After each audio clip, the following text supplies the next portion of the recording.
Hi, everybody, and welcome to the Dr. Psych Mom Show. Today, we are going to be talking about what sort of parenting makes it more likely that somebody will get into a low intimacy or a sexless marriage. And that is obviously something that's on the mind of a lot of people who are currently in sexless marriages, and something that people bring up in session a lot is what kind of template are we showing to our children, especially after they read, a lot of my stuff and, of course, stuff from literally any other therapist in the universe, because it is obvious that parenting impacts later behavior. And if you're unaware of that, then of course, think about attachment styles. Obviously, attachment styles literally are about the attachment between the baby and the caregiver. So you could refer back to like everything I've ever written.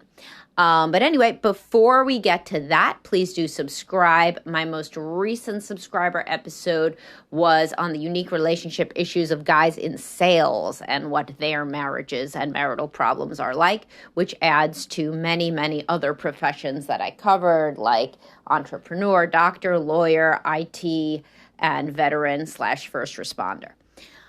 Okay, so let's move into the heart of the episode. So when you grow up seeing a low intimacy, low affection marriage between your parents, then you start to think that that's what a marriage is. And so let's just skip to the whole point, which is that a lot of you with sexless marriages are saying, is there any hope for my child not to be in the same sort of thing? Well, I mean, yes, sure, people can grow and change, but there are many things that are made harder by not having any other template, right? So if you are in a sexless marriage, the children are learning. And okay, first of all, some people are like, well, they don't know what we do in our bedroom. Well, man, they can tell, right? Like, they're not thinking about whether or not you have sex, but they see that you don't touch each other, or it's like a dry peck, or like basically a friend relationship with no flirtation, no romance. They may not articulate it, they may not verbalize it, but these are the people that kind of do not think that marriage and romance/intimacy have anything to do with each other. So that, of course, they get into the same kind of dynamic themselves because that's all that they know, right? And they are drawn to sexy women. Like, just let's talk about men first. So they're drawn to sexy women, obviously, women that are sexual, but they don't think that they could really get those women. They are more comfortable with, on a subconscious level, women that are less overtly sexual or that turn them down when they want to have sex within a relationship. So it's interesting because some people think that if you grew up in a dysfunctional home, then you're like only drawn to certain people. Yes, you may be, but the thing that you do that distinguishes you from people who grew up in healthier homes is you don't get out of relationships with dysfunctional people. That's really the difference. So like every woman has had the experience of, dating a guy who's self-absorbed and only talks about himself and doesn't ask about her. It's kind of like a universal female experience if you've gone out on enough dates, but who's going to stay dating that man is going to be a woman whose father, for example, was similar, or mother was similar. Somebody who's used to being the audience for a fairly self-absorbed person, right? So that person will continue the relationship that other people would have gotten out of. So it's very similar. So let's say you have a son and you guys are in a sexless marriage. The doors are always open. There's no kissing. There's no flirting. There's no nothing.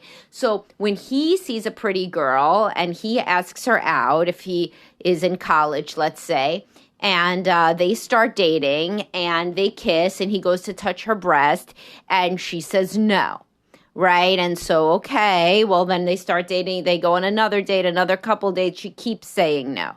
By a couple of months in, though, she'll have sex with him. It's really quick and the lights are off and she doesn't really like it, but she says, let's do it, right? Anyway, and it's something that she doesn't really like. The kid who grew up in a home where there's no sex thinks, oh, that's totally normal. It's like to him the equivalent of if like his mother was scared of spiders and now he dates a girl that's scared of spiders. He knows the MO. Women are scared of spiders. All right, that's fine. I guess that's what women are. They're scared of spiders. I guess I'll deal with the spider. And it's very, very similar, except that this is like a core aspect of their relationship and his identity, right? So he might and does, because this is who ends up in my office, is guys, specifically guys who remember that their parents had sexless marriages. Now, women, they are in the same boat, but it's much less frequent for a woman to end up with a man who sexually rejects her. It's certainly not never, as I've said, that's like 33% of the people in my office. Don't let that make you think I do any kind of weird statistics, because I don't. I'm just saying kind of like 1 out of 3 in my office, and I looked up 20% of people overall. The woman is the higher libido partner. That's in the wild, but in therapist offices, obviously it's going to be more because people are coming in to deal with problems. So women that end up with guys who don't want to sleep with them, they also frequently may have grown up in a low intimacy home, but much more common is they just grew up in a home where, their mother was treated poorly by their father. So this is like another way that can manifest. They just don't assume that men are loving or like affectionate in any kind of a way. And frequently the dad was abusive or something, and then this guy isn't abusive, he just doesn't want to have sex with her. So they think, okay, he's better than my dad. And of course, there are also the kind of situations where the woman experienced sexual abuse or her mother did. And so then she learned that men are predatorial. They're like bad sex maniacs. And then when she gets the low sex guy who doesn't really pursue her for sex, she thinks of him as a gentleman. And I talk about this in my podcast on when women have a higher sex drive than their husbands and my posts on that. So what can you do if you are in a low intimacy marriage? Well, first of all, you could work on it, right? So that your child doesn't assume that, romance and sex have nothing to do with relationships, or at least relationships between people that he knows and that he has biologically come from, or she has biologically come from, because whatever it is that you do is what your child thinks is their path. Some people repudiate what their parents did, right? But you have to be betting that they have a real strong character and a real, obvious awareness of what was wrong in your marriage. And that's like a fool's bet, because most kids want to believe that their parents' marriage is fine. So then you may say, do you then tell your child this is not what a marriage should look like? Well, I mean, that's obviously upsetting, and you definitely don't want to sit there and talk and bitch about your sex life to your kid. That's super inappropriate.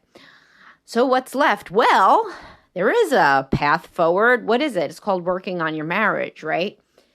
So, understanding both of you that you don't want your kid to end up thinking, your child of either gender, to end up thinking that intimacy and closeness and romantic connection is completely not a part of marriage, and then therefore get into something that makes them unhappy. And most young people are unhappy if they are rejected sexually. All people are. But I mean, if somehow your child was just going to skip to being 60 or 70 years old, all right, cool, then they don't care as much.